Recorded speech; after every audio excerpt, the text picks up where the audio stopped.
Hello friends, स्वागत है आपके अपने यूट्यूब चैनल गायत्री ऑफिशियल में। आपका BSF radio operator, radio mechanic, head constable 20 अगस्त 2022 से एप्लीकेशन स्टार्ट हुआ था और फर्स्ट फेज आपका हो चुका है, रिटन एग्ज़ाम हो गया। सेकंड फेज जो है वो चल रहा है अभी, जिसमें आपका डॉक्यूमेंटेशन और physical standard test, physical efficiency test, वो सेकंड फेज़ अभी जारी है। नोटिफिकेशन के अनुसार ही देखिए सारा काम हो रहा है। एग्ज़ाम हो गया था 20 नवंबर को, उसके बाद 16 जनवरी से सेकंड फेज़ स्टार्ट हो गया है। और अब हम बात करेंगे थर्ड फेज़ की। थर्ड फेज़ में क्या होगा, तो थर्ड फेज़ में देखिए यहाँ पर detail medical examination oblique review medical examination दोनों एक साथ ही होंगे। 15 फरवरी 2023 से इसका डेट दिया हुआ है, लेकिन साथ में ये भी कहा गया है कि DG BSF has right to change the और alter these dates at any stage. लेकिन अब तक जो प्रोग्राम चल रहा है उसके अनुसार आप लोग तैयार रहिए कि 15 फरवरी 2023 से आपका मेडिकल स्टार्ट होने जा रहा है। अब मेडिकल गाइडलाइन इसमें पूरा डिटेल नोटिफिकेशन में दिया हुआ है, उसको हम डिस्कस करेंगे यहाँ पर कि मेडिकल गाइडलाइन क्या दिया हुआ है। देखिए उसके बारे में पूरी, ये देखिए third phase detail medical examination notification में हम देखते हैं, all the male and female candidates qualified in the first and second phase as per merit will be allowed to appear in detailed medical examination. The validity of medical examination will be of 1 year. Medical examination shall be carried out by BSF Medical Board of Officers. कि 1 year का validity होगा उसका, और कहाँ medical आपका होगा, तो medical आपका बीएसएफ के बोर्ड ऑफ ऑफिसर्स के द्वारा किया जाएगा। मेडिकल गाइडलाइंस रिक्रूटमेंट कैंडिडेट्स के बारे में जो बताया गया है उसको हम डिस्कस करते हैं। The purpose of medical standards is to ensure that medically fit candidates accepted into the Border Security Force of the Union of India. Candidates will be medically examined in terms of guidelines of recruitment medical examination in CAPF and Assam Rifle issued wide MHA order number so and so dated 25th May 2015 2015 की medical guideline, और revise कब कर दिया गया उसको 31 मई 2021 को revise कर दिया गया। जिसमें रिवीजन क्या है, रिवीजन ये है कि री मेडिकल में आपको समय नहीं मिलेगा, आपको री मेडिकल में 1 दिन का समय मिलेगा। Refusal to undergo medical examination at any stage और absenting oneself from the same will render the candidate unfit. यदि आप एब्सेंट हो जाते हैं या आप मेडिकल में शामिल होने से मना कर देते हैं तो आपको अनफिट घोषित कर दिया जाएगा। A declaration is to be given by candidate in a proforma which will be provided to the candidates at the time of medical examination regarding history or presence of disease and treatment taken if any. ये देखिए ये सबसे important part है यहाँ पर कि कुछ हमारे कैंडिडेट्स क्या होता है कि आँख का लेजर सर्जरी करवा लेते हैं, और जो डिक्लेरेशन फॉर्म आपको दिया जाता है उसमें लिखा रहता है कि क्या आपने कभी लेजर सर्जरी करवाया है आँख का। यदि आपने वहाँ पर यस कर दिया तो आप डिस्क्वालीफाई हो जाएंगे, क्योंकि आँख का लेजर सर्जरी अलाउ नहीं है। रेलवे के मेडिकल की यदि हम बात करें तो रेलवे में मशीन से जांच होती है, फोर्सेस में मशीन से जांच नहीं होती। फोर्सेस में मशीन से जांच पहले होती थी, जो पुरानी मेडिकल गाइडलाइन थी। If any evidence of which is not readily obtainable during the medical examination, any false declaration in this respect discovered later at any stage of service will make the candidate liable for disciplinary action including termination from service.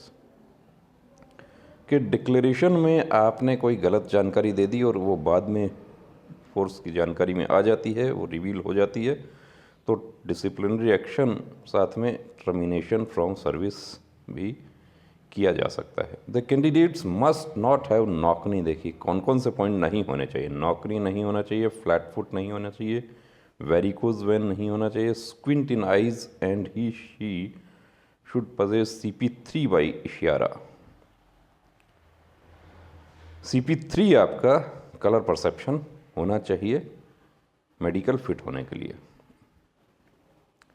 Next point क्या है? Next point है the candidate must be in good mental and bodily health and free from any physical defect likely to interfere with the efficient prominence of the duties.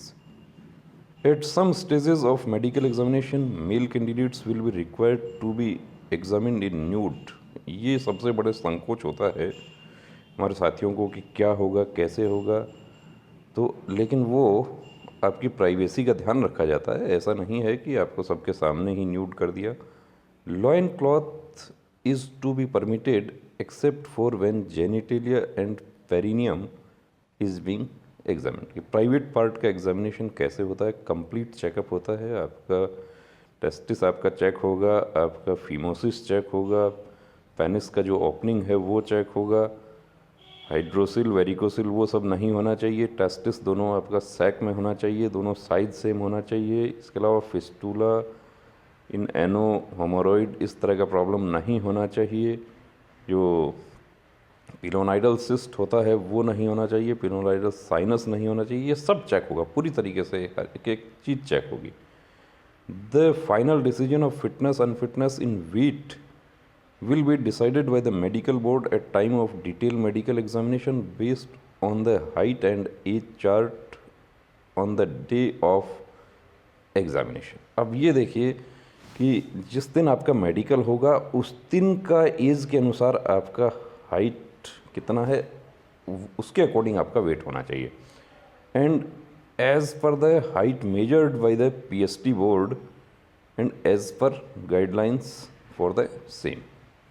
यानी physical standard test जो हो रहा है उसमें आपको wait में out नहीं किया जाएगा।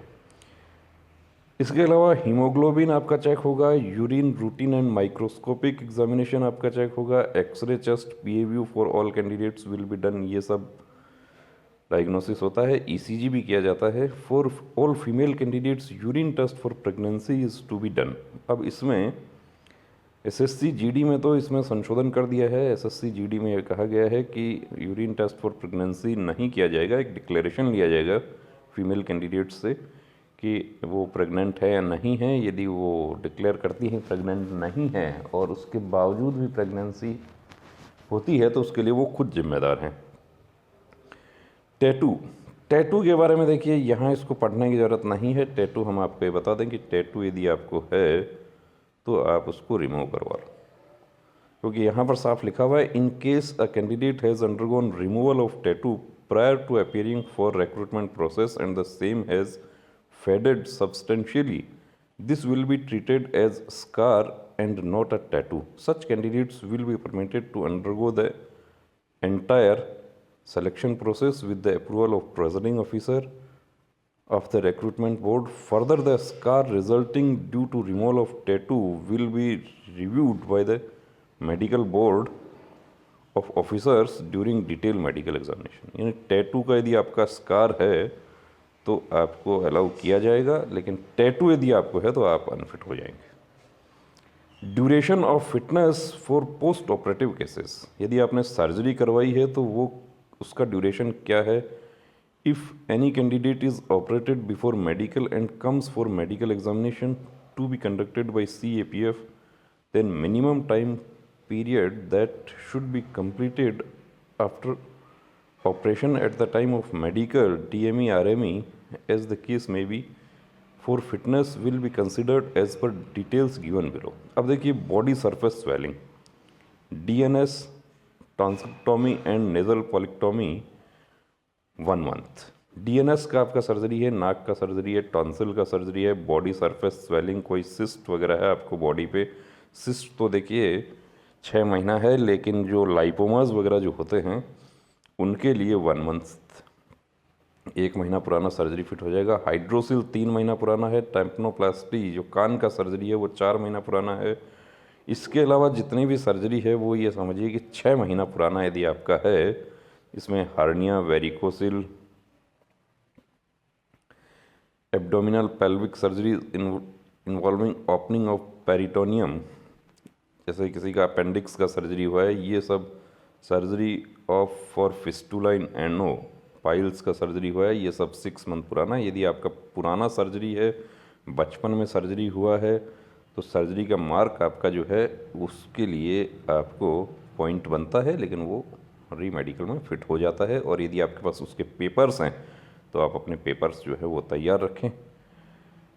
Above time will be considered at the time of medical examination only and not after the due date of medical examination। अब यहाँ पर यह भी कहा गया है कि ये जो समय है ये मेडिकल डेट को ही कंसिडर किया जाएगा, उसके बाद नहीं किया जाएगा। आईसाइट के बारे में यहाँ पूरा बताया गया है, आईसाइट कितना होना चाहिए। तो आईसाइट आपका नियर विजन जो है वो N6 बेटर आई और वर्स आई N9 होना चाहिए। 6/6 आपका बेटर आई, मास्टर आई जो है वो, और worse eye 6/9। Visual correction of any kind is not permitted even by glasses. यदि आप ग्लासेस यूज़ करते हैं तो आप अनफिट हो जाएंगे। कलर विजन जो है वो इशियारा CP3 होना चाहिए। अब CP3 का कौन सा बुक आता है? CP3 का कोई अलग से बुक नहीं है, जो रेस्पॉन्ड टाइम आपका होता है उसके अनुसार ये सब तय किया जाता है। मास्टर आई क्या है? जो राइट हैंडेड पर्सन है उसका right I is better I and viva binocular vision का मतलब है कि स्क्विंट आपको नहीं होना चाहिए, दोनों आंखों का जो मूवमेंट है वो बिल्कुल सही होना चाहिए।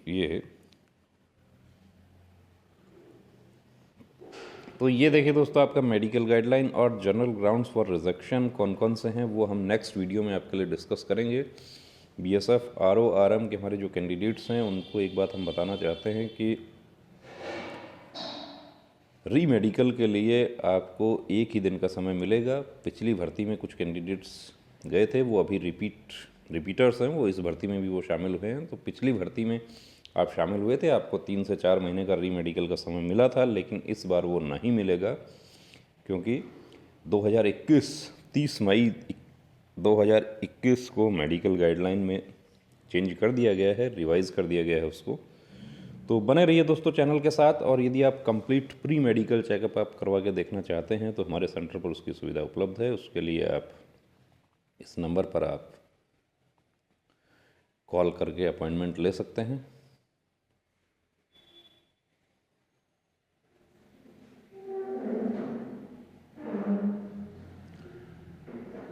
और किस तरीके से हमारे सेंटर पर मेडिकल होता है उसका वीडियो डिस्क्रिप्शन में दिया जा रहा है, आप वो देख सकते हैं। कॉल करके अपॉइंटमेंट लेकर ही आप आएँ। डायरेक्ट आप आएंगे तो हो सकता है हम आपको एंटरटेन ना कर पाएँ। ओनली मेल कैंडिडेट्स के लिए हमारे पास में सुविधा उपलब्ध है, जिसमें आपका complete medical checkup according two forces का जो मेडिकल गाइडलाइन है, कंप्लीट मेडिकल चेकअप आपका किया जाता है। आप मॉर्निंग में आप आते हैं, इवनिंग तक आपका समय लग जाता है, कई बार 2 दिन का भी समय लग जाता है। यदि किसी का BP वगैरह का या टैकीकार्डिया ये सब प्रॉब्लम होता है तो उनको हम भी ऑब्जर्वेशन में रखते हैं। तो बने रहिए दोस्तों चैनल के साथ, अपने दोस्तों के साथ में शेयर कीजिए। वीडियो आपको कैसा लगा कमेंट करके ज़रूर बताएं और सब्सक्राइब कीजिए, बेल आइकन प्रेस कीजिए। कोई हमारा साथी जो है वो जानकारी के अभाव में मेडिकल में अनफिट ना हो जाए, यही मकसद है हमारा। जय हिंद।